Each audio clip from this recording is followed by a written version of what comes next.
कि सितारा यासीन ने अपने थंबनेल पे साइलेंट ब्लॉक का यूज़ क्यों किया और क्या रीज़न था कि किसकी याद में आज उन्होंने अपने इंतज़ार में पूरा दिन गुजार दिया।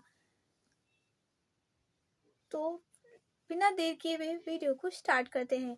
तो पॉइंट नंबर 1 कि सितारा यासीन ने साइलेंट ब्लॉक का यूज़ क्यों किया। आप लोग क्या सोचते हैं इसके बारे में, उसकी भी राय अपने कमेंट सेक्शन में मुझे ज़रूर बताइएगा। तो मेरे हिसाब से या फिर मेरे पॉइंट ऑफ व्यू से इस वजह से उन्होंने साइलेंट ब्लॉक का यूज़ किया क्योंकि आजकल उनके पे मतलब हमेशा ही ज़्यादातर उन पे इल्ज़ामात लगते हैं, लेकिन आज कुछ ऐसा हुआ, आप उनके लाइव देख सकते हैं जो मेरे वीडियो में पड़ी हुई है। तो आप देख सकते हो उन पर बहुत ज़्यादा इल्ज़ामात लगाए गए और वो बहुत ज़्यादा रोई है।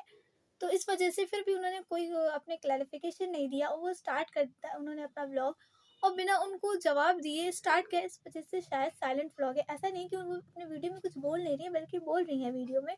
और मैंने आपसे बताया था कि किसके इंतज़ार में उनसे पूरा दिन गुजर गया, तो वो है उनके भाई। उनके हस्बैंड ने बताया था कि जो फारूक भाई हैं वो ट्रेन पे बैठ चुके हैं और वो आ जाएंगे। इस वजह से उन्होंने पहले घर की क्लीनिंग की थी, फिर कि भाई आएंगे, लेकिन उनके भाई नहीं आ सके किसी वजह से। इस वजह से उनका पूरा दिन उनके इंतज़ार में गुजर गया और वो अचार खाएंगी। इस वजह से अगर आप उनका नाश्ता देख रहे हैं, आपकी क्या राय है इन दोनों मुद्दों पे, तो प्लीज़ आप अपने जो राय है वो अपनी कीमती राय कमेंट सेक्शन में ज़रूर बताइएगा। Thanks for watching this video. Please like and subscribe my channel. Sitara Yasin से जुड़ी अपडेट पाने के लिए और चैनल को सब्सक्राइब करें। क्या है